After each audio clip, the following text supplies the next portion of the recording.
کمان، قوس، تیر. تیر چلا ہے ثقیفہ سے، اڑ کے نہیں چلا. کمان بقوسہ علی ید الخلیفہ، کہ جو قوس ہے وہ خلیفہ کے ہاتھ میں. یعنی 11 ہجری کو ثقیفہ سے چلا ہے، 61 ہجری کو لگا ہے آ کے. ہماری جو گفتگو رہی آپ نے توجہ کی ہوگی کہ ہم نے توجہ دلائی کہ واقعہ کربلا جو ہے نا یہ صرف ایک آدمی کا کھیل نہیں ہے یزید کا. ایک مشہور و معروف عالم دین کہ جن کی آپ کو خصوصیت بیان کریں، ہمیں یاد ہے آیت اللہ العظمیٰ بہجت کے فرزند کے ساتھ ہم ظاہراً منظومہ پڑھ رہے تھے یا کیا، تو اس وقت کتاب رکھی ہوئی تھی انہی آیت اللہ کے بارے میں، تو اس میں ایک گفتگو تھی، تو وہ گفتگو پڑھ کے ہمیں رونا سا آنے لگا تھا کہ یہ جوان اس نے کتنی قربانیاں دیں. ان کا نام ہے آیت اللہ العظمیٰ شیخ محمد حسین اصفہانی کمپانی. کمپانی جو ہے وہ تقریباً فرینچ سے آیا ہے، عربی میں کمپنی کا ہے. وجہ کیا تھی کہ عراق میں ان کے والد کا پورا ایک کمپنی تھی برٹشر کے ساتھ اور بعض فرینچ والوں کے ساتھ، کہ جو عراق میں ریلوے کا نظام چلا رہے تھے. اور یہ شاگرد تھے آیت اللہ العظمیٰ آخوند خراسانی کے. اور یہ بیان فرماتے ہیں کہ ایک دفعہ میں گیا اپنے والد سے ملنے کاظمین، اور واپسی میں نجف آنے میں مجھے دیر ہونے لگی تو میرے والد نے باقاعدہ ایک ٹرین چلوا دی. اور جب میں نجف پہنچا ہوں تو وہاں پر گاڑی کھڑی ہوئی تھی. یعنی اس قسم کا ایک طالب علم. اب یہ فرماتے ہیں کہ ظاہر مال تو بہت تھا. کہتے ہیں میں ایک دفعہ، ان کے شاگرد فرماتے ہیں آغا کوچانی، کہ میں نے ایک دفعہ گلی میں دیکھا آیت اللہ العظمیٰ اصفہانی کمپانی کو کہ گلی میں وہ پیاز اٹھا رہے ہیں، کسی اور کی نہیں، یعنی گر گئی ہیں، بکھری بھی ہیں، جیسے تھیلا پھٹ جاتا ہے اس میں سے پیاز اٹھا رہے ہیں، اور پیاز اٹھا کے اپنے دامن میں ایسے رکھ رہے ہیں، جھولی میں پیاز اٹھا رہے ہیں اور رکھ رہے ہیں، اور مسکراتے جا رہے ہیں پیاز اٹھاتے ہوئے. شاگرد نے ان کے دیکھا، وہ شاگرد ان کے وسیع بھی تھے، بعد میں انہوں نے دیکھا اور آ کے فوراً پیاز اٹھائی، اور ظاہر اس زمانے میں جو بھی کپڑا وغیرہ تھا جس میں بندھی ہوئی تھی اب اس میں رکھ رہے تھے. وہ کہنے لگے استاد یہ تو مجھے سمجھ میں آ گیا کہ آپ کی پیاز گر گئی تھی اور آپ پیاز اٹھا رہے تھے گلی میں، لیکن میں دیکھ رہا تھا پیاز اٹھاتے میں مسکرا رہے تھے، وہ کیوں مسکرا رہے تھے؟ کہنے لگے واقعہ یہ ہے کہ جب میں نجف میں آیا تھا تو قیمتی کپڑے پہنتا تھا، اور میری جو تسبیحاں تھیں وہ بہت قیمتی تھیں، جواہرات کی. اور ایک دفعہ میں حرم مولا علی میں تسبیح پڑھ رہا تھا زیارت سے پہلے کی، اور وہ جواہرات کی تسبیح تھی، اور تسبیح کا دھاگا ٹوٹ گیا، تسبیح کا دھاگا ٹوٹا اور جواہرات پھیل گئے.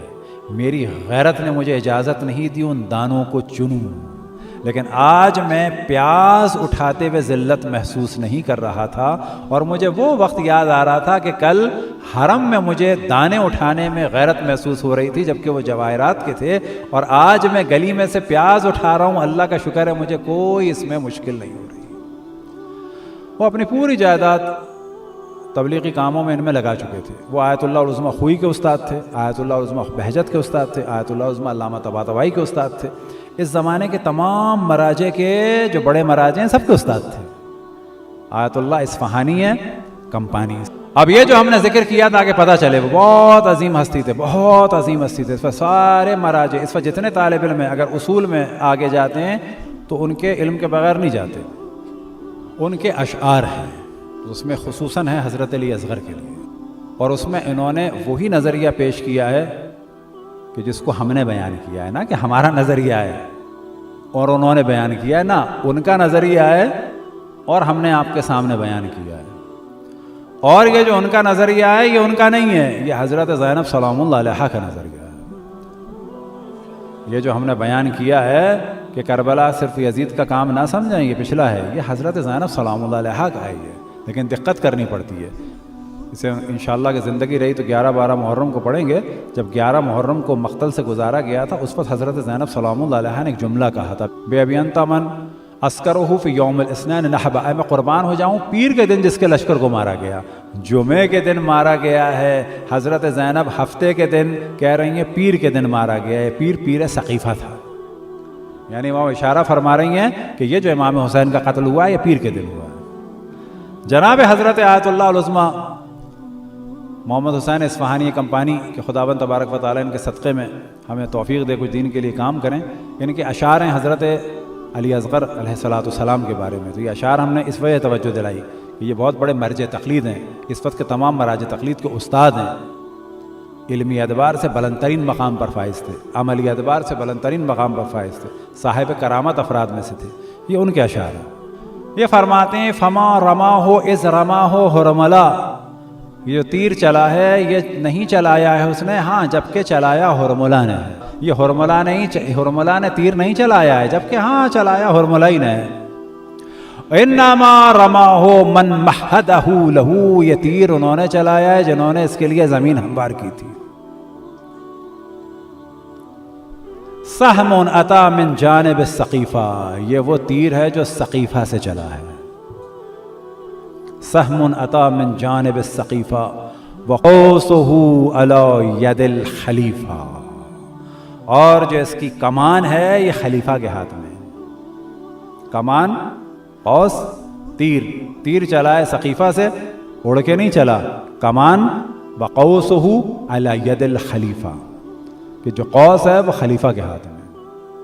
یعنی 11 ہجری کو سقیفہ سے چلا ہے، 61 ہجری کو لگایا آگے. کیا مراد؟ ہوا میں اڑ رہا تھا نا. وہاں پر جو اہل بیت کے حق کو پامال کیا گیا، جناب سیدہ گھر کا محاصرہ ہوا، اس کا نتیجہ جناب علی اصغر ہیں. اس کا نتیجہ ہے کہ حضرت زینب کے تازیانے پڑے، تماشے پڑے بچوں کے، اہل حرم کی چادریں چھینی.